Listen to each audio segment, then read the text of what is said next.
Assalomu alaykum obunachilar, yaxshimisizlar? Sizlar bilan men Voynik Uz.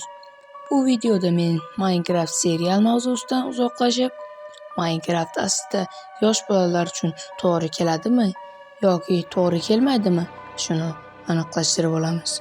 Unda videoni boshladik. To'g'ri obunachilar, Minecraft oddiy qurilish yo'nalishidagi bloklardan iborat quvnoq o'yin hisoblanadi. Ammo siz Minecraftda mana bunday ovozlarni aniq eshitgansiz.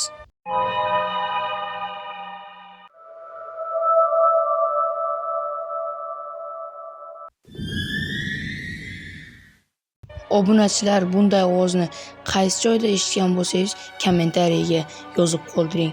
Shaxsan men o'zim asosan bunday ovozlarni qorong'u joylarga borganda va g'orlarga tushganda eshitganman.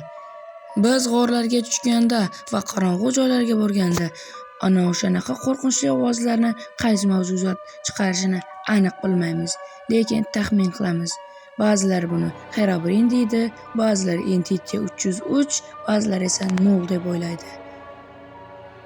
Ammo Minecraft 12 yoshdan kattalar uchun ishlab chiqarilgan va bu o'yinda bunday qo'rqinchli ovozlar bo'lmasligi kerak. Biz bunday ovozlarni Minecraftning eski versiyalarida umuman eshitmaganmiz. Buni o'ynab ko'rganlar biladi. Bu versiyalar esa alfa deb sanaladi. Masalan, Minecraft Alpha 0.15.10 va shunday versiyalarda bunday ovozlar umuman kuzatilmagan. Minecraft Realse, ya'ni haqiqiy bo'lib chiqqandan keyin bunday ovozlar chiqishni boshlagan. Unda ham bosh versiyalarda unday ovozlar bo'lmagan.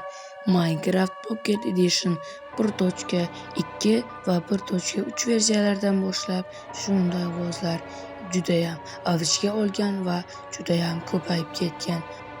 Sopollar, o'zim men nimaga sizlarga bunaqa qo'rqinchli narsalarni aytib beryapman? Axir mening videolarim kulgili bo'lishi kerak edi-ku. What? Qarachchi bolalar, boyaga aytgan narsalarimga ishonib o'tirmanglar.